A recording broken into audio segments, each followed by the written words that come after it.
gente, tudo bem? Eu sou a Carol. Eu sou a Valentina. E hoje estaremos iniciando nosso primeiro podcast de 2025. Hoje estamos com uma convidada para lá de especial.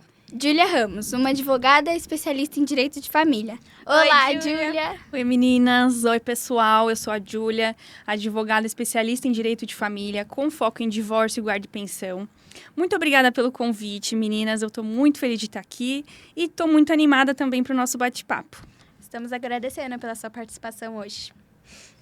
Júlia, então, a gente queria saber se você cresceu em uma família grande ou pequena e queríamos saber se... conta um pouquinho da sua infância. Olha, a minha família, ela é muito grande por parte de mãe e muito pequena por parte de pai. E de ter crianças assim da minha idade, tinha mais por parte de mãe mesmo. Então, eu vivia com eles. Eu cresci com os meus primos por parte de mãe. E eu cresci mais brincando com os meninos, que era o que tinha mais ali, né, pra eu brincar, do que com meninas. Então, assim, a minha infância, ela rende assunto até hoje na família. Quando meus pais assistirem, eles vão concordar comigo. Eles vão falar, realmente. Ai, que legal. Porque nunca teve nenhuma criança até hoje que superou a energia que eu tinha, que eu não parava, era o tempo todo, e o tanto que eu aprontava. E eu sempre tive, desde criança, esse espírito questionador, sabe? Pra mim, eu não aceitava que me falassem não, porque eu tô falando que não. Por quê? Mas por que eu não posso? Me explica por que eu não posso. Tudo bem, mas só me fala. Então, a minha infância foi assim, aprontando muito e questionando muito. Legal. Júlia, eu queria fazer uma pergunta importante. Quantos anos você tem? Tenho 30. 30 anos.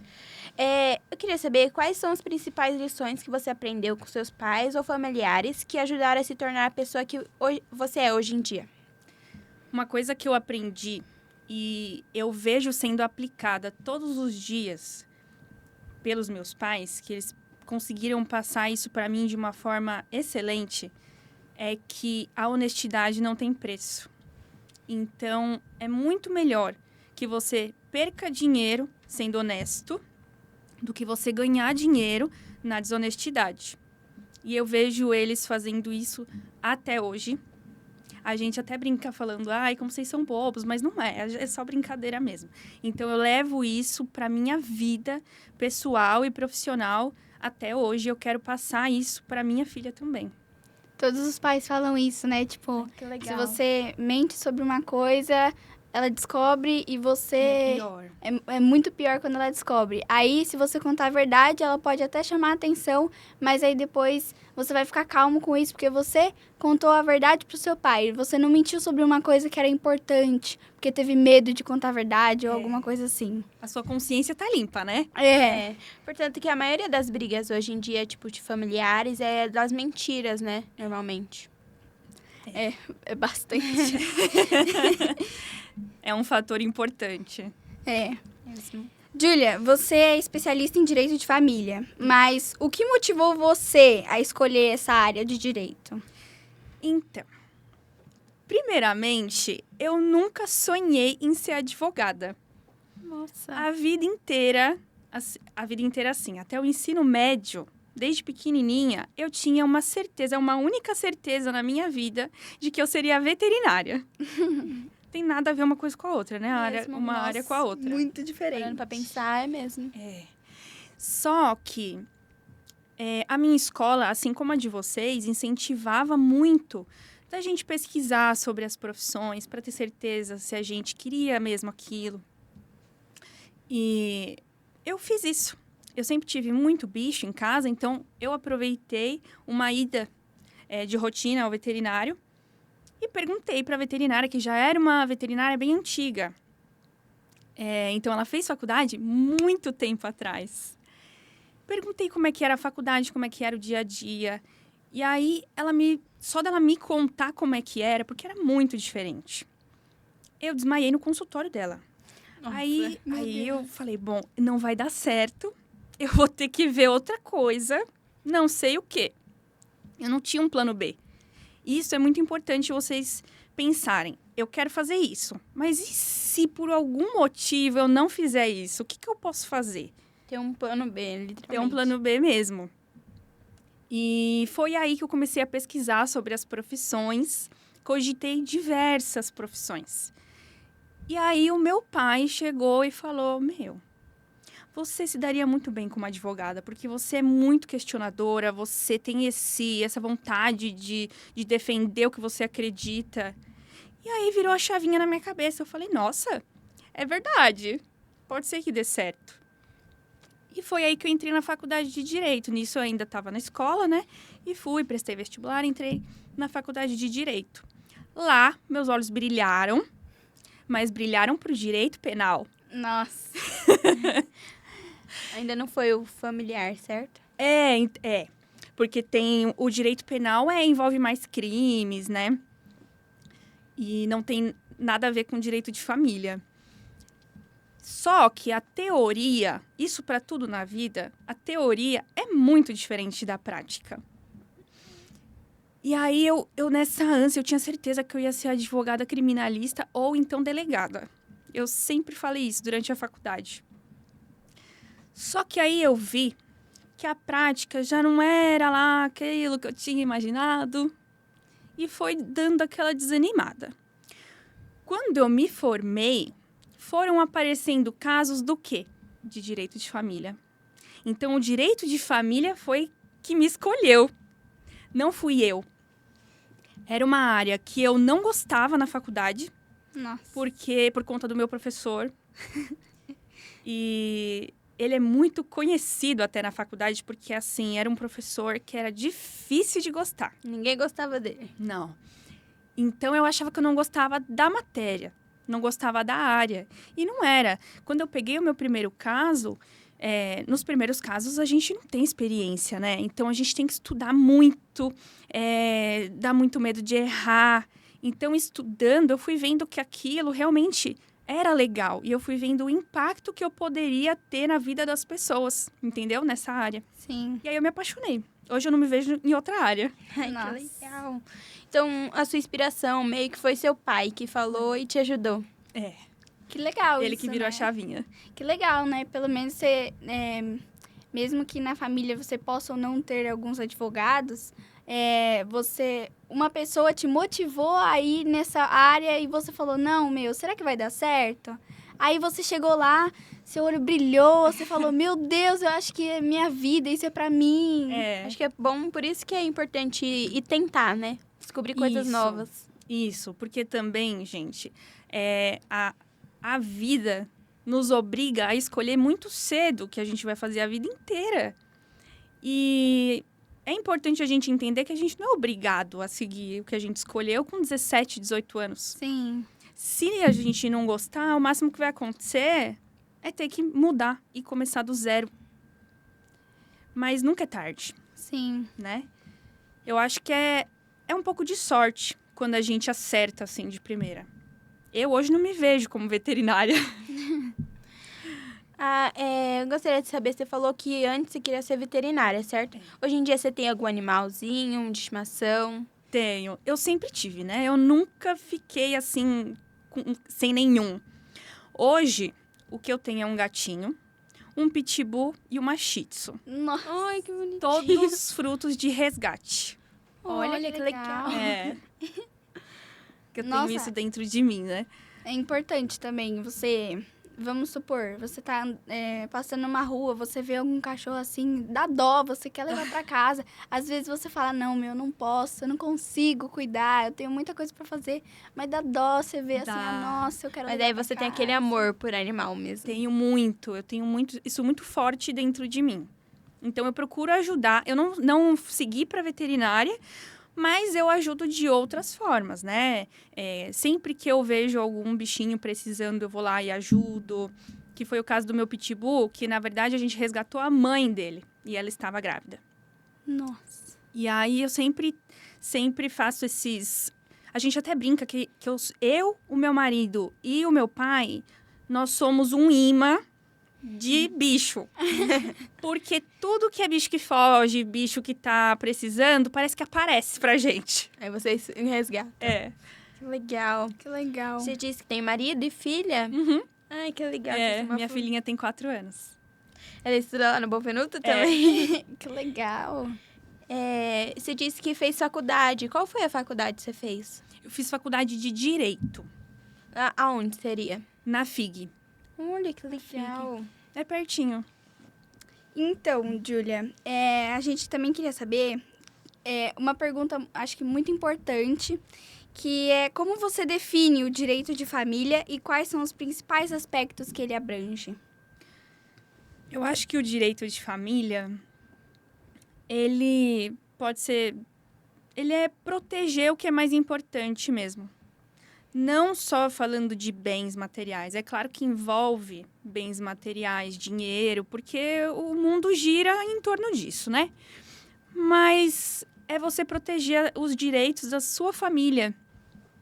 O direito de família ele é muito importante por conta disso.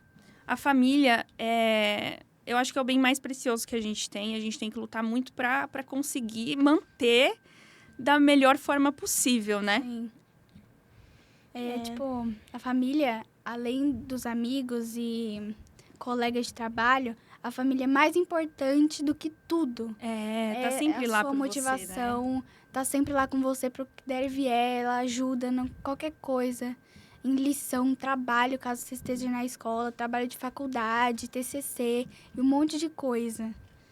Família é tudo, né? A base da gente.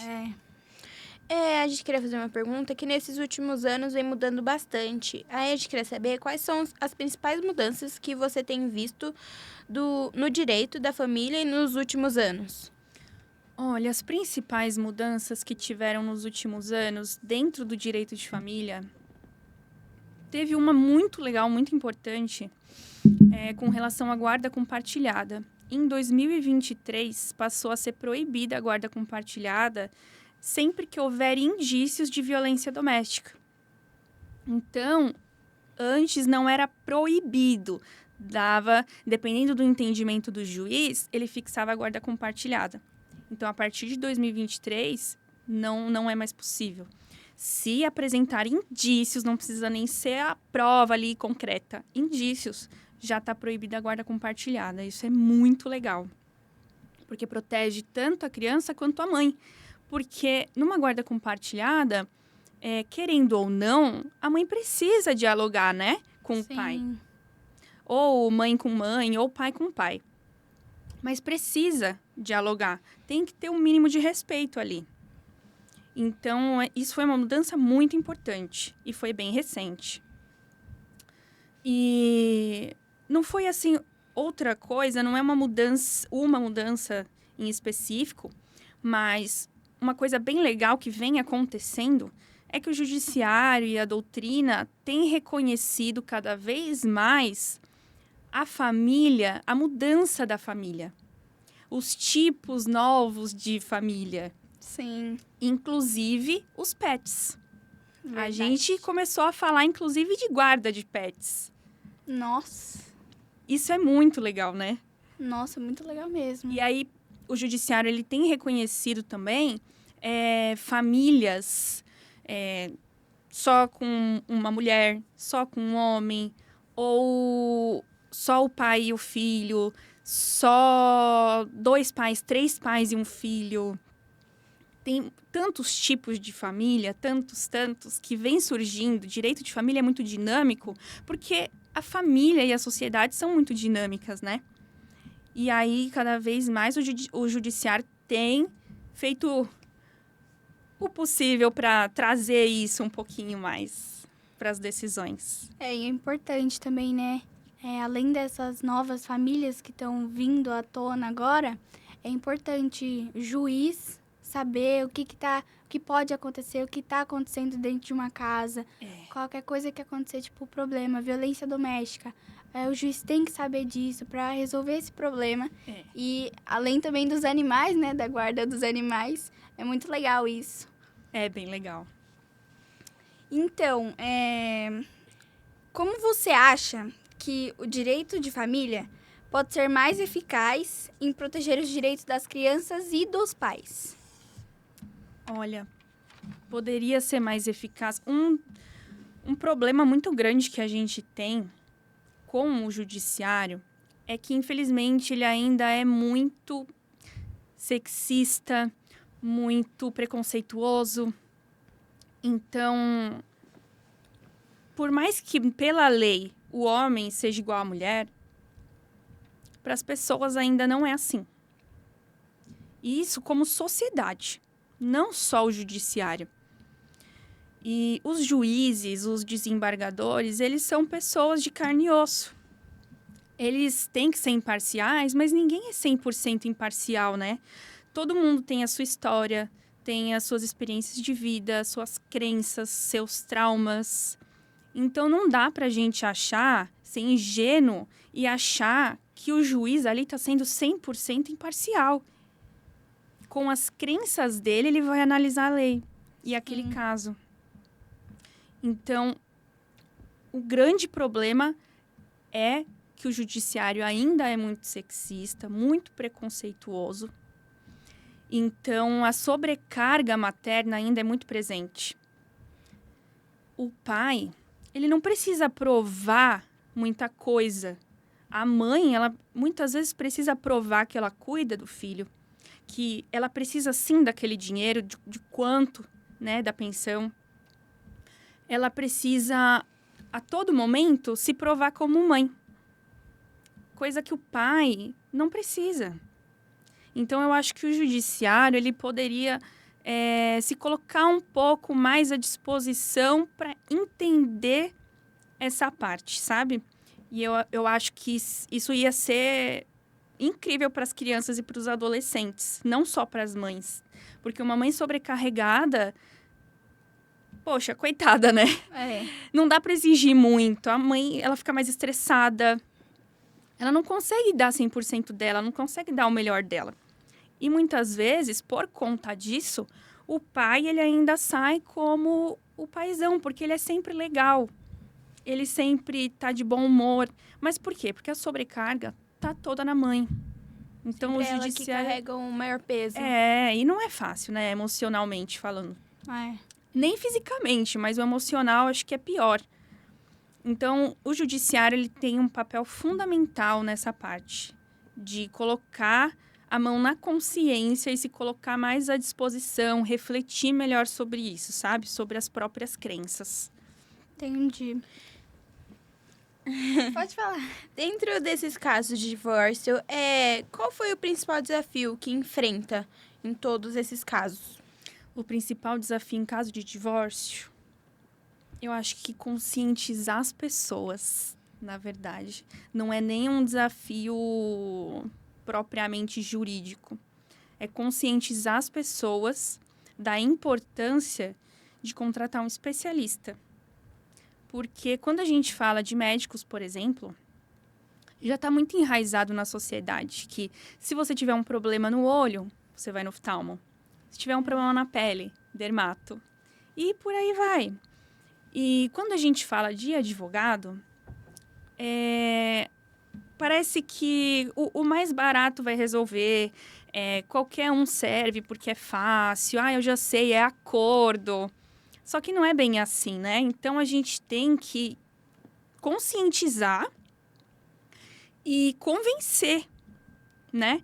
E uma coisa que eu falo muito para as pessoas que chegam no escritório, para não achar que é só para fechar o contrato, eu falo, olha, independente de você fechar comigo ou com outro, é assim, assim, assim. Entendeu? Então, acho que o meu maior desafio nessa questão é conscientizar as pessoas.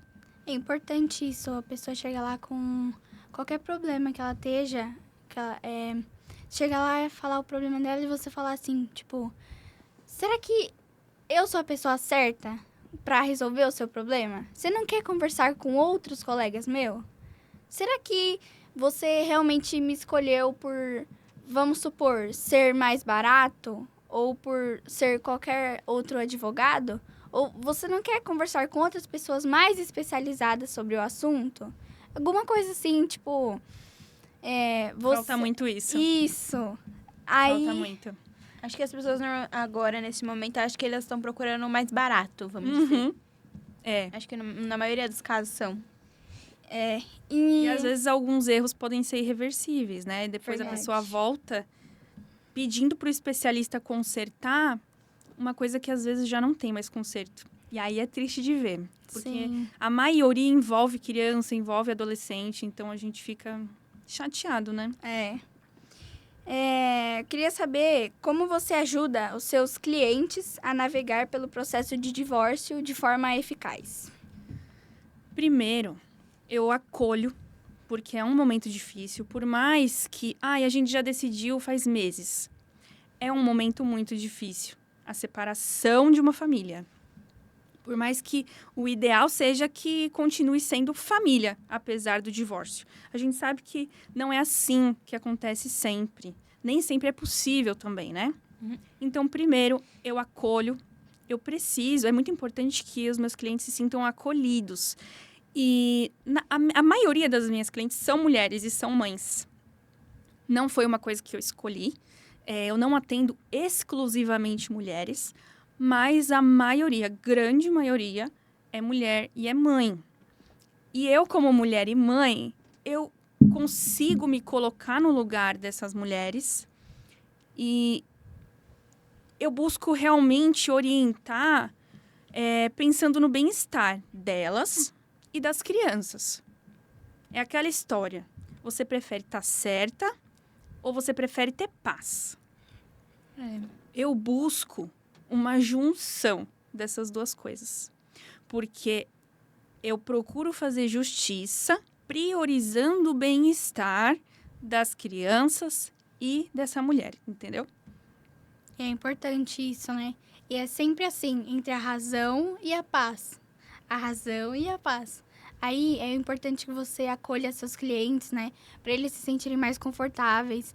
Além de você ter mais problema, não você, os clientes, além deles te trazerem mais os problemas dele, você acolhe, às vezes você fala, você não quer tratar isso com outros advogados, outros colegas?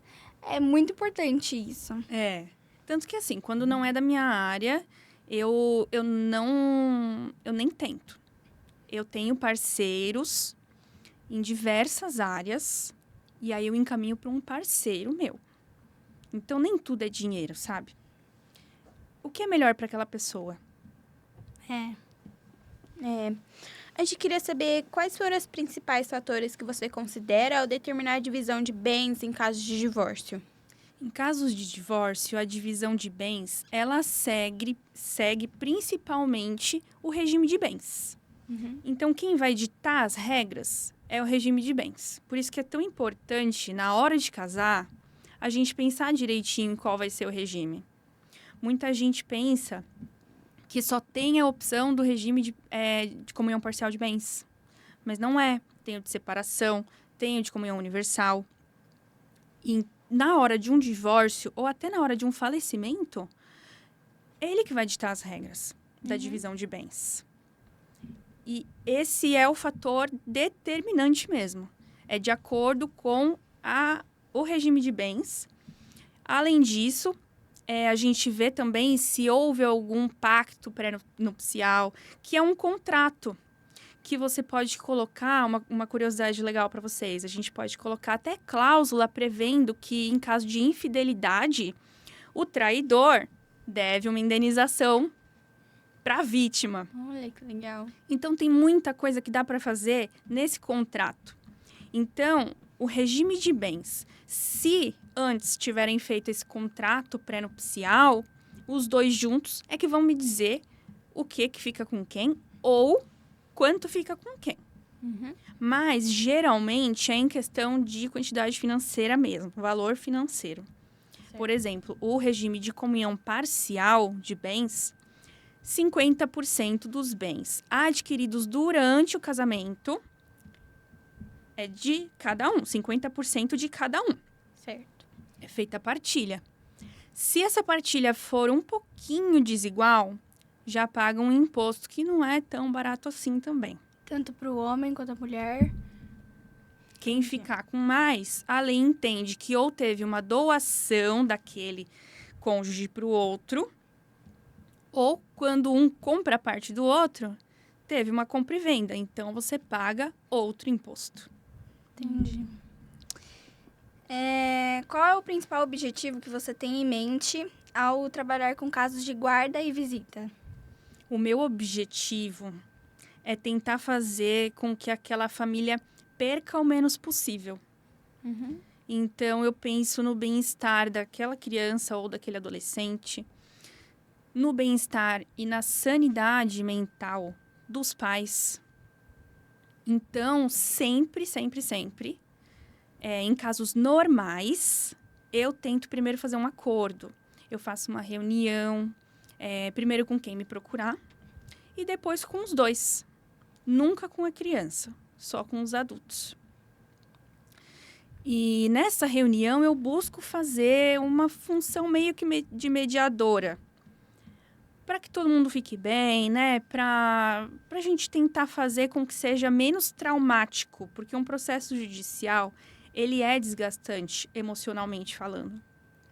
Eu só não tento fazer acordo em casos de violência doméstica. Porque aí a gente já vai direto para o litígio, que é a disputa judicial mesmo. Porque, na minha visão, não tem possibilidade de fazer acordo. E também, mesmo que tiver, é um desgaste muito maior para aquela vítima. Então, eu não vou fazer a mulher fazer uma reunião comigo e com o agressor para a gente entrar num acordo sobre bens, entendeu? Eu prefiro entrar direto no litígio, mas é o único caso. Entendi. E com isso, como você ajuda seus clientes a negociar e com os acordos e de guarda e visita que sejam justos e eficazes? Olha, desculpa.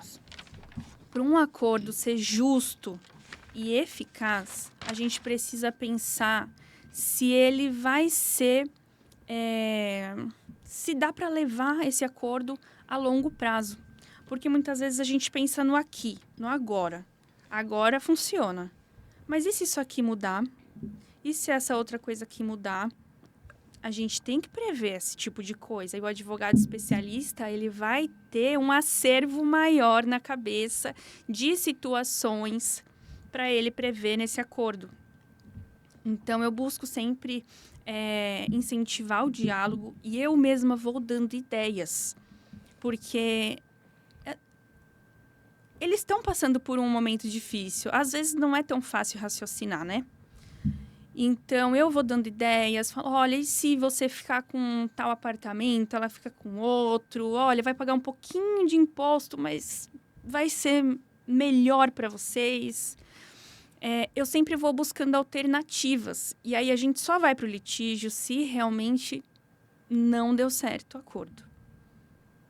Entendi. Quais são os principais desafios que você enfrenta ao trabalhar com guarda e visita? Eu acho que é de novo o judiciário.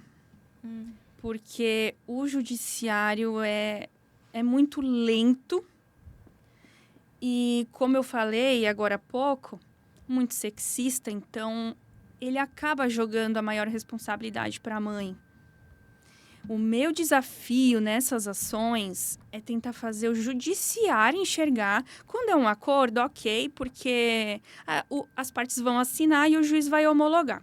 Mas quando é um litígio, eu tenho que fazer o juiz e o Ministério Público enxergarem que a mãe tem uma sobrecarga maior já por natureza, porque a criança geralmente prefere ficar com a mãe, ir para levar no banheiro, para fazer lição e para dormir é sempre a mãe.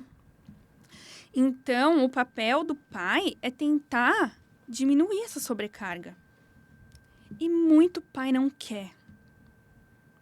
E acha ainda que a mãe está exagerando. Então, o meu desafio maior é fazer o judiciário, o juiz e o Ministério Público entenderem que a gente não pode aplicar a lei ali seca para todos os casos. Tem que ser analisado caso a caso e minuciosamente o detalhe daquele caso. E quando ainda não chega no judiciário? Quando, por exemplo, Vamos dar o exemplo do pai ameaçar a mãe de procurar esses casos, já tá sofrendo abusos domésticos, nesse caso. Qual seria, tipo, o maior desafio, assim, para levar para o judiciário, ou conversar com a mãe, ou conversar com o pai, ou tentar estabelecer algum acordo? Então, em casos de violência, assim, mesmo psicológica, eu já nem tento acordo, tá? Porque se ela sofre uma violência psicológica, o que o marido falar, ela vai aceitar. E aí, o meu papel é proteger os direitos dela também.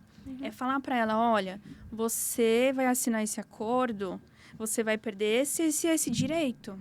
Uhum. Você tem certeza que você quer isso?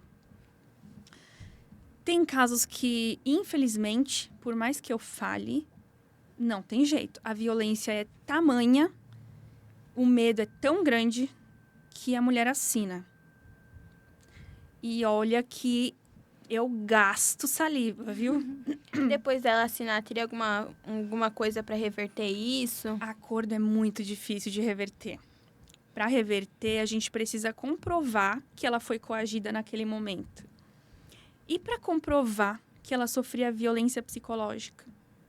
É muito difícil. Se ela não tiver ali áudios, conversas, entendeu? É muito difícil da gente comprovar. Certo.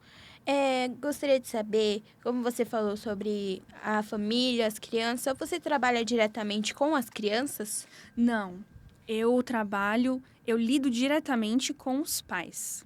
Eu não lido com as crianças. Tem advogados que conversam, que gostam de conversar com as crianças, com os adolescentes.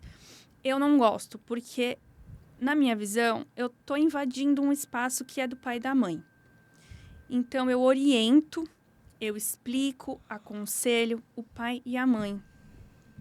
E oriento, inclusive, a buscar ajuda psicológica, porque não é fácil, né? Principalmente para os filhos. É muito difícil passar por isso. Se é difícil para os adultos, para a criança é muito mais. Então, o que eu faço é orientar a levar para o psicólogo, mesmo quando a criança ainda não está apresentando indícios de que está sofrendo com aquilo, sabe? Sim. Queria saber também quais são os principais fatores que você considera ao determinar a pensão alimentícia e quais são os valores? Então, valor de pensão alimentícia é muito variável.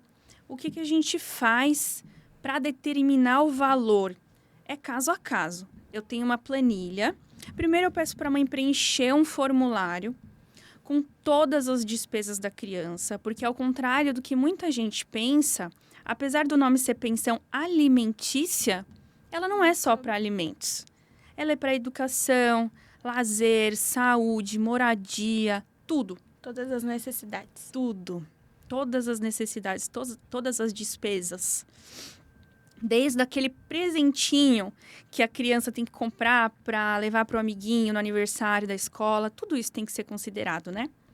Então, eu pego esses valores, coloco numa planilha, faço a conta do que é proporcional da criança, porque, por exemplo, contas de moradia não é o valor cheio correspondente ao da criança, né?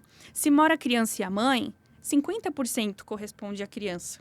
Então, eu vou fazendo essa continha e chego no valor aproximado, porque é variável de mês a mês, chego no valor aproximado da pensão, das despesas da criança mensal. E faço também separado os valores das despesas esporádicas, que são, que nem eu falei agora, do presentinho, de um passeio escolar, uniforme. A gente não compra uniforme todo mês. Então, eu faço separado também esse valorzinho. Com base nesses valores, eu vou analisar a renda da mãe, a renda do pai. E aí, eu converso com eles e vejo, olha, as despesas são essas. O ideal é, pelo menos, no mínimo, o pai arcar com 50%.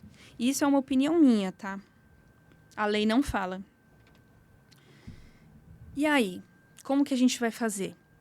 Agora, quando o pai ganha muito mais do que a mãe, Ou então a mãe, às vezes, nem trabalha fora, sabe?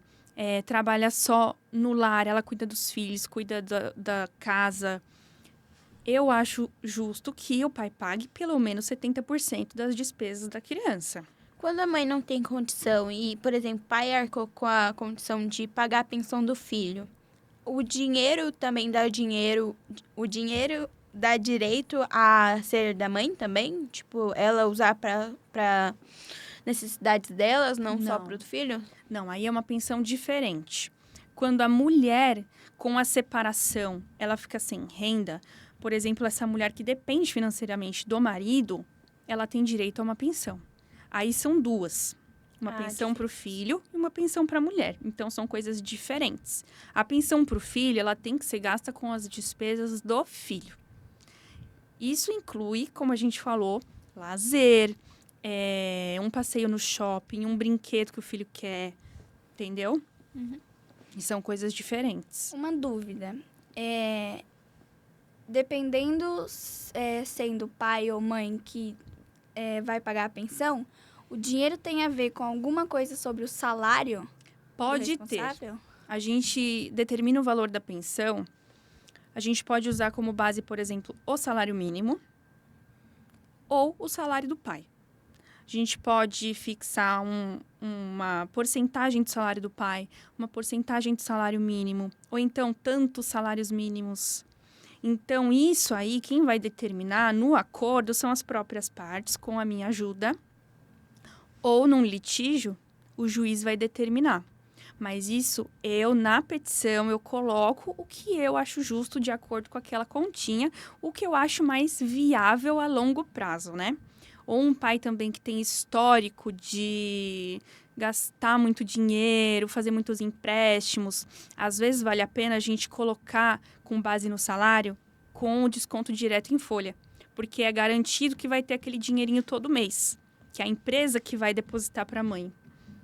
Entendi. Queria saber quais são as principais técnicas de negociação que você usa para trabalhar com casos de divórcio ou guarda. As técnicas que eu uso, na verdade, assim, técnicas mesmo são muito poucas. Eu costumo usar gatilho mental da familiaridade, afinidade. Então, primeiro eu quebro o gelo. Por exemplo, se eu sei que a mãe gosta de bichinho. Eu também adoro bicho, olha o meu aqui. Olha, eu tenho um pitbull, eu tenho uma shih tzu. Então, eu vou criando esse laço. Porque é muito mais fácil de conversar. Que nem a gente estava conversando agora, antes do podcast. A gente bateu um papinho. Não tá fluindo melhor agora? Sim. Então, é a mesma coisa no acordo. E eu busco também fazer esses pais enxergarem o que é melhor realmente e o que é birra. Porque tem muito disso, quando a gente está com o ego ferido e a gente quer ferir o do outro também, às vezes, sem querer, a gente acaba esquecendo que o que eu estou decidindo aqui vai influenciar diretamente no meu filho, por exemplo. Então, eu busco trazer isso à tona, entendeu? E o que realmente vai ser viável.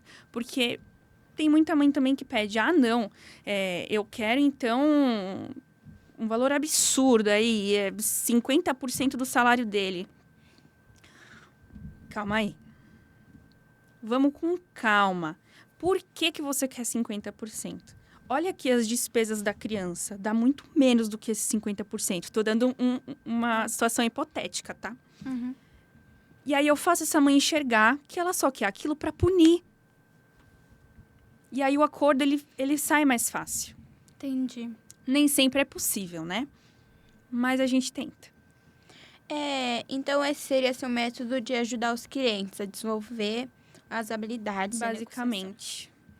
Então, a palavra próxima, né, que você já respondeu, quais são os principais desafios que você enfrenta a negociar acordos de divórcio e a guarda?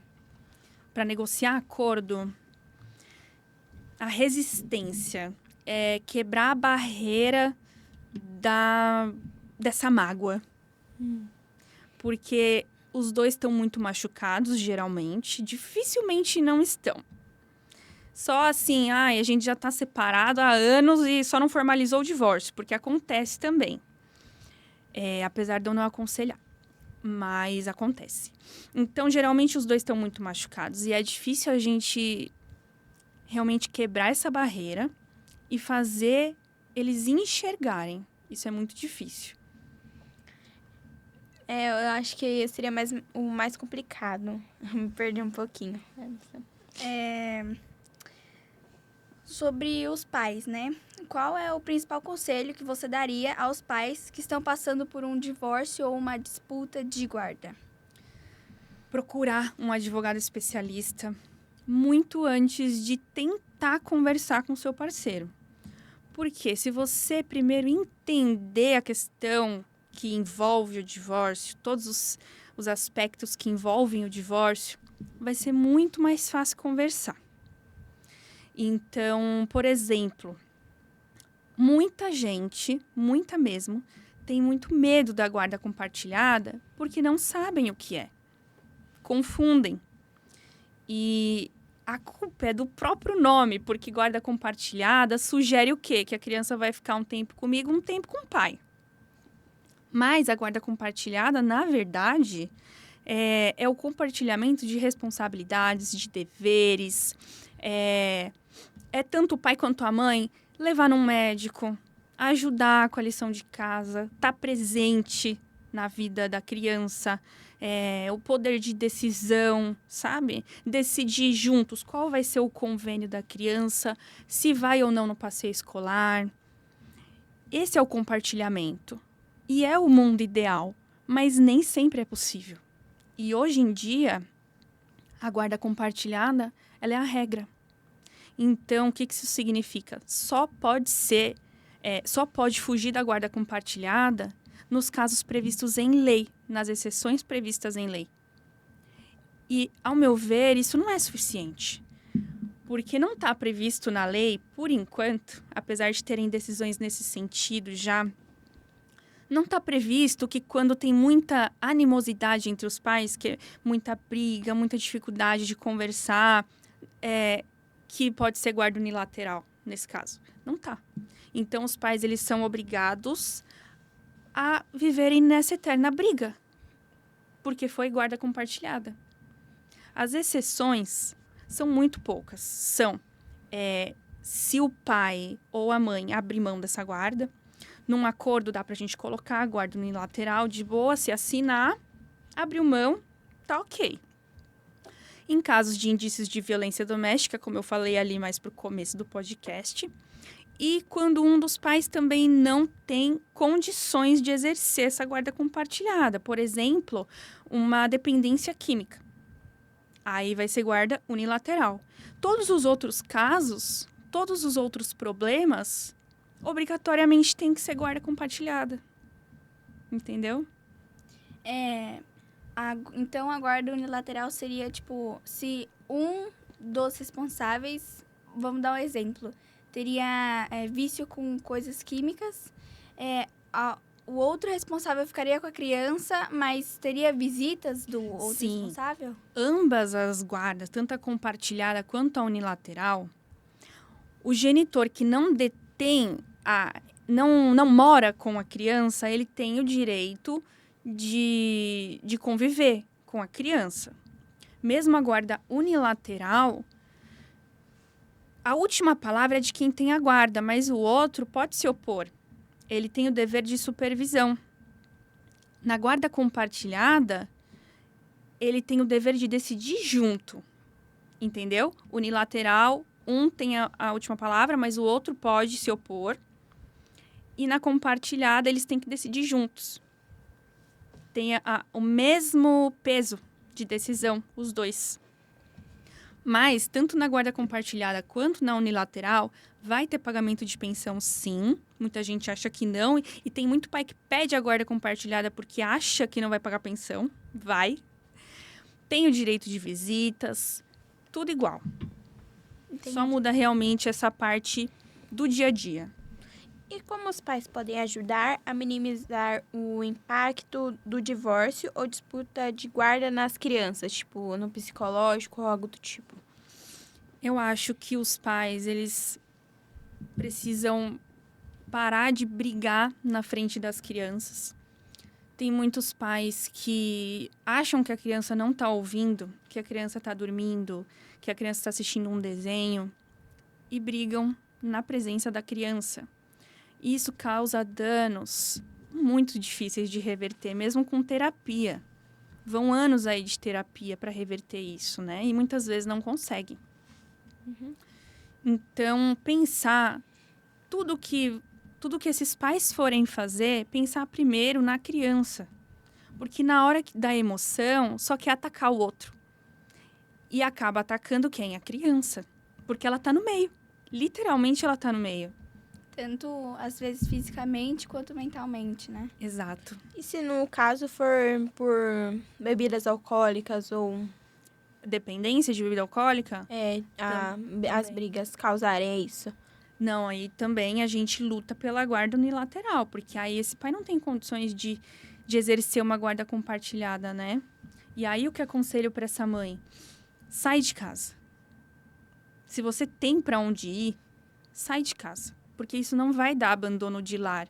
Muita gente não sai com esse medo. Mas o abandono de lar é totalmente diferente. Não é o simples fato de você sair de casa. É o abandono total.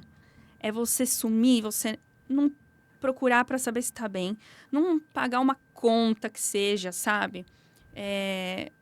Realmente aquele que larga a mão.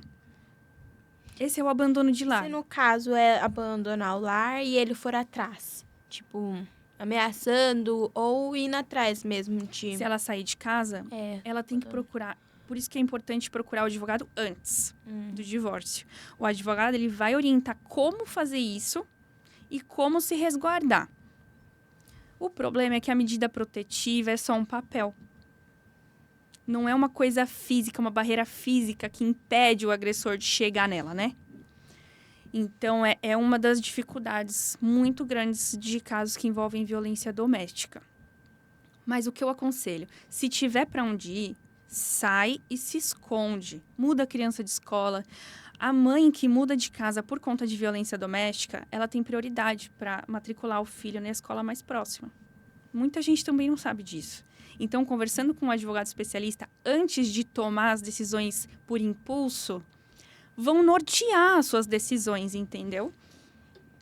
Então, se essa mãe sair de casa, fizer o BO e conseguir se esconder, ainda aconselho também a guardar mensagens, áudios, vídeos, se possível, já conversar com testemunhas para saber se a testemunha está disposta, né, a ajudar, porque se ela não estiver disposta, por mais que a lei obrigue que ela é testemunha e pronto, se ela não estiver disposta, ela pode mais prejudicar no caso do que ajudar.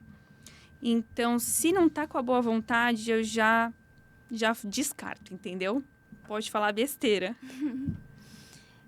Uma pergunta que eu acho que muitos adolescentes que podem sofrer violência doméstica, tanto com eles mesmos ou com os pais, ou algumas mães que podem ser novas nesses assuntos, não sabem. O que seria o BO? O BO, o boletim de ocorrência, sabe quando você é roubado na rua, quando você bate o carro, você não tem que ir na delegacia contar o que aconteceu? Eles fazem o boletim de ocorrência. Então, lá vai ter o que aconteceu, quem é o suspeito, as provas que tem. É um documento feito pela polícia. E se tem violência doméstica, se tem agressão física nessa violência doméstica, porque tem vários tipos, né? Violência psicológica, moral, sexual, tem várias. Então, se for alguma física, vão te encaminhar também para fazer o exame de corpo e delito. Então, é mais uma prova que você tem. Porque a agressão, ela deixa o roxo, mas o roxo some. E muitas vezes nem o roxo deixa. Só um médico consegue ver realmente que foi ali uma agressão. Então, um médico especialista nisso vai examinar essa mulher e vai estar ali documentado. Então, é um documento muito importante. Mesmo em casos de violência psicológica, violência moral, eu aconselho fazer esse BO. Porque é um documento que tem um peso maior, né? Além, claro, de guardar todas as outras provas. Sim, Em tanto caso pra ela vítima e tenha pro agressor, saído- né? E caso ela tenha saído de casa e ela não possa estar sendo exposta nas ruas e não tenha como ir fazer o BO.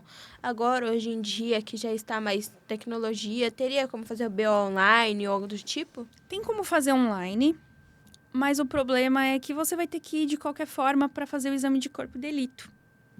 Ah, não teria como fazer em casa. Você precisa ir no IML de qualquer forma, entendeu? Então, o ideal realmente é o mais rápido possível ir na delegacia fazer. Hoje em dia tem delegacia especializada em mulher Uhum. e, se eu não me engano, é 24 horas. Então, facilita, né? E também tem muitos programas de acolhimento. Então, se essa mulher não tem para onde ir, na delegacia mesmo eles vão encaminhar para esses lugares. E ela pode ir com os filhos. Então, tem toda uma estrutura para receber essa mulher. A gente sabe que a lei não é 100%, tem muito que melhorar ainda, muito mesmo, tem muito chão para percorrer. Mas mudanças estão sendo feitas e já tem o que ser feito. Então, vamos correr atrás do que pode ser feito. Entendi. O mais rápido possível. Sobre esse assunto ainda, precisaria pagar alguma coisa para fazer algum teste de violência, alguma coisa? Não, Ou é tudo de graça? tudo de graça. Free. É tudo na faixa. Você vai na delegacia e você não precisa gastar R$1 com isso. A não ser, é claro, uma mulher que tem mais condições financeiras, ela pode também pagar um médico particular para fazer um outro exame mais profundo, mais específico, porque é uma prova a mais. A gente nunca recusa a prova. Quanto mais provas tiver, melhor. Melhor. Mas para aquela que não tem condições, também não precisa se preocupar com essa parte financeira. Entendeu? Tem mais coisa pra falar? Acho que não. Que pena, acabou. Estamos encerrando. Amei nosso papo. Eu também. Agradecemos muito por hoje, por você ter vindo aqui. Eu que agradeço. E é isso, né? É isso. Muito Obrigada. obrigada, meninas. A gente agradece também o colégio por isso e é isso. Tchau, Tchau, gente. Um beijo.